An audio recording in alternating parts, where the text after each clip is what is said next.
I'm here with Jill Marshall. So my journey is sort of a fun story. We got to the bridge club, I sat down to play, and I knew nothing. I'd never seen a bidding box. Bridge players tend to live longer. I got married very young, had 3 wonderful children. Things went badly. We were getting divorced.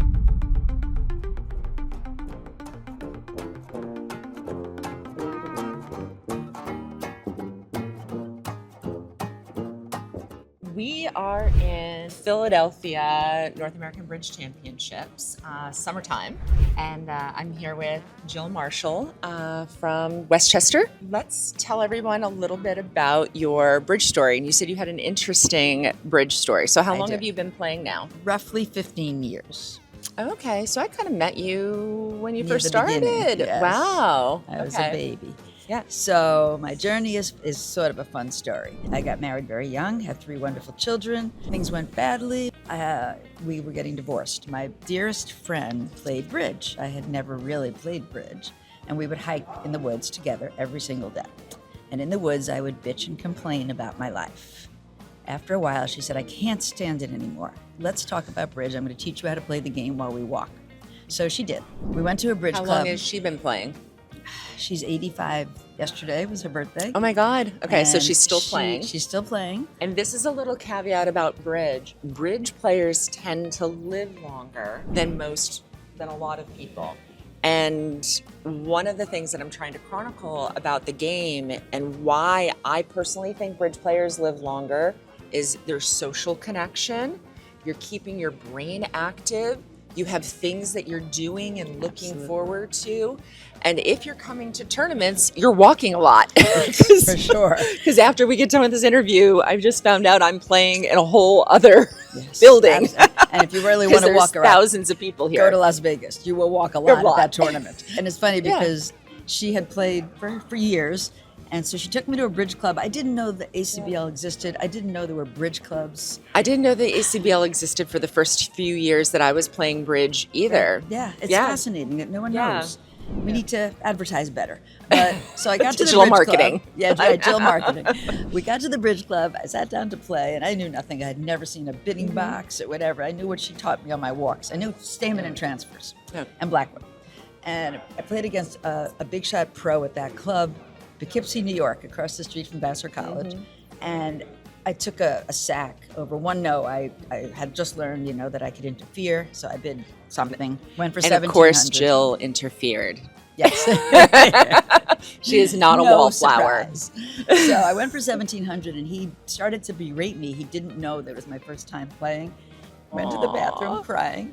And the second time we played, I cried again. No one yelled at me, but I did something very stupid and cried You were again. so mad at yourself. So mad at myself. And at that point, you didn't know you were due 1,000 other stupid things. Exactly. I thought this Every was year. just me. Yeah, well, Yeah. that's the thing is every day, even the best bridge players are lamenting some choice they made than when Absolutely. there was another choice to be made. Right. We learned perfection is not available in this game. Yeah. But then the third time I said, you know what? I am done crying. I bought a book. I read the book. We played. I did better. And I got divorced. I met my current husband at a bridge tournament. And we've been together ever since. And obviously, it's been a fun journey that has one more goal. Yeah. And that's the thing is I don't hear you complaining. No, I'm not So- complaining. I love the game. I love the challenge. That's the thing is, first off, it's difficult for me to get women who are willing to even do interviews. So if you see a lot of men in my interviews, I ask women all over the time. And a lot of older women don't even like to be videoed, or they're so worried about the way they look. And come on, we freaking age. Yeah. Like AI cannot get older women. It's interesting, Because, right? and I think it's just because there's not as many photographs or, Right. They don't want to be on camera. yeah. So we find that a lot. And, and I try to explain, like, you can see so many of these women that play bridge, they were probably gorgeous when they were in their absolutely. 20s. Absolutely. Like, gorgeous. Without a doubt. But, they're older now. And So how do we Yeah. fix this? How do we balance it? I mean, I have been looking at the statistics for the platinums. So pre-pandemic, we were getting like 15, 20%. one of the platinums was 8%. It's Women. amazing. And what I'm talking about is the percentage of women in the field. In the field, yeah. And I know, and I play in all the big events, and the first day, maybe you see a bunch of women. Not clearly tons more men, but a reasonable amount of women. By the second day, I look around the room, and there's like 150 men and 20 women. It's by the third day, there's like 3 women, and I don't get it. Yeah, I mean, it's the same problem with everything, right? You need good men that are going to help mentor women. Yes. Right? We need women to be kinder to each other. And supportive. Pull us all up. You know, I think I really love what the European Bridge League is doing. It's something, actually, before they started it there, I happened to be in Poland and I talked about it a lot. So it was lovely when I saw that they started over there. Yes. But it's a tough one. It would be helpful to... There's so many different reasons. Yep. You know, I mean, testosterone plays a role. The men's ability to have more free time, because women are, whether we like it or not, still the ones that are doing most of the caretaking of their families.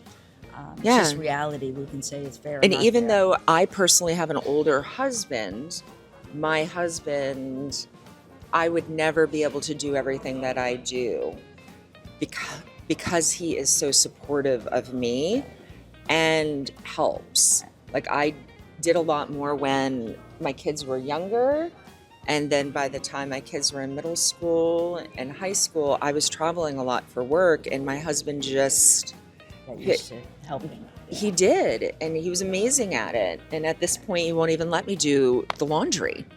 I want him. I know, you don't do it right. You won't let me wash the dishes. This is perfect husband. Yeah, which is, you know, people say all the time, how do you get everything done? And it's because my husband helps in those ways. So while he's doing that, then I'm able to make bridge content and do this kind of things, plus have my job and work and so now being not everybody has that. It's much easier. But I'm very type A personality. The hardest part of bridge for me is sitting in one chair for 3 hours. I'm almost always east-west. So. I read a book. I know you do. So, when my partner goes in the tank, I put the book out. And people are like, that's light reading you're doing there. And I imagine piano themes that I could maybe work on during when my piano partner's playing, so I don't use energy for that. I don't want anyone to do that. Let's talk about that a little bit.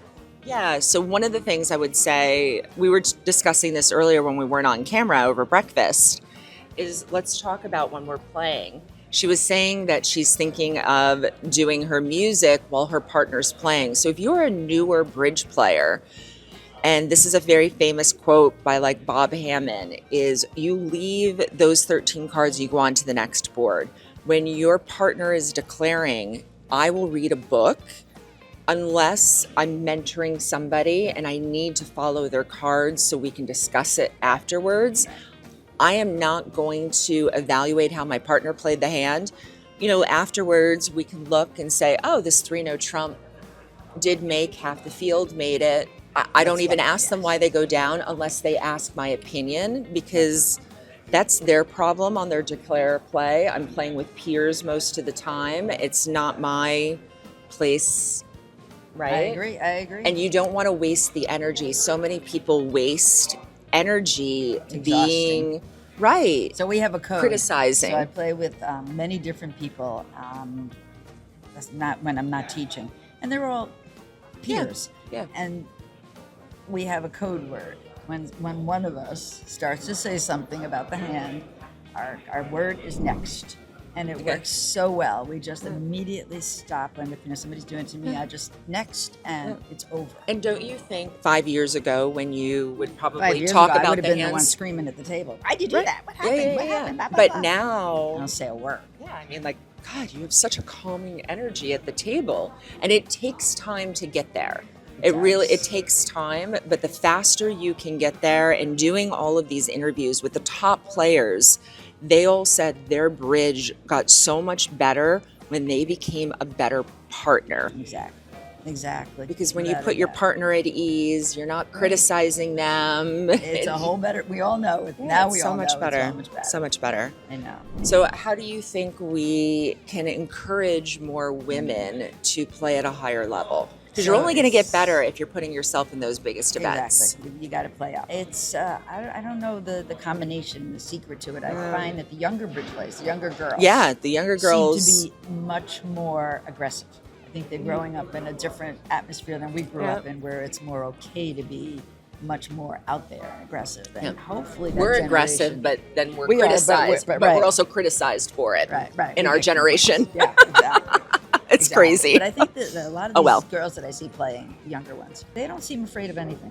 No, it's awesome. So it's awesome. I hope Yeah. that they start to, because I think that's what we need. We need the younger players to change the atmosphere, because we're too old. You know, it is what it is. Yeah. Especially me. But hopefully, we can encourage these younger girls to play in the big time competitions. I think that will help.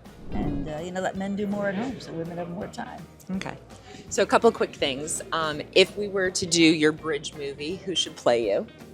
Oh, well. So everyone in the world tells me that Barbara Streisand's my lookalike. So let's get her to do the role. Okay. And that's like music and all right, of the whole that. thing. So we all have mentors to be able to So, break up. some That's of the other my- thing is we were talking about male mentors. I'm actually going out with mine, a bunch of the Southern California guys. So I have to give credit Yeah. to a couple of people. So number one is Brian Glubach. I met him the first year I was playing bridge. We instantly just sort of became friends. We both live in New York, and he agreed to play with me, although I had no idea why he would want to play with me. But we played together for a year, and he helped me so much. So he was wonderful. And there's a guy named Julian Laterman who has since passed away. You know He's what? written I many was books. there for the unboxing of his stuff. Of his stuff. He's a Yeah, bridge I historian. have that on my YouTube channel, some of it. So this whole Julian Laterman, go and look up Julian Laterman on my YouTube channel. He donated like 20 boxes of artifacts. He had the biggest whist collection in the yes. world. Absolutely. Yeah. He's an amazing So guy. I was there. Julian worked at Lehman College. He taught gaming, Ah, and I met him first couple times I ever played bridge. And I remember I asked him a question about a hand, and he was always more than happy to tell you more than I understood what he was saying, because I didn't understand it at the time. So I met Julian Laterman when I was playing bridge in Poughkeepsie, like my second time. I asked him a question. He was more than happy, always more than happy to help anyone that asked. And so one day, about 6 months later, I asked if he would play with me. And he said, well, not yet. And so he wouldn't play with me. And then about a year later, he agreed to suffer through playing with me. Yeah. And we, of course, became friends. And it got to the point where several years back now, he called me to ask me to play with him. And I thought, oh, I've arrived. He's called me. Yes. And he was a dear friend and wonderful. So I have to give him credit. Yeah. And my husband, Farley Moyer. and this is another thing. Be brave enough. Ask really good players about cards and bidding situations. That's how you're going to definitely improve your game. Yeah. They Most will of them. definitely go Most over of them. hands. Ask to partner with people. The worst thing that somebody could say is no. And really good players might say, not yet. And it's the same thing. I introduced many people to bridge, and I always tell them, once you've played a year, come back to me. So I have people come back after a year, and then I will give them a lesson. So this is Brian Glubach. Ryan is the one that suffers through my emails.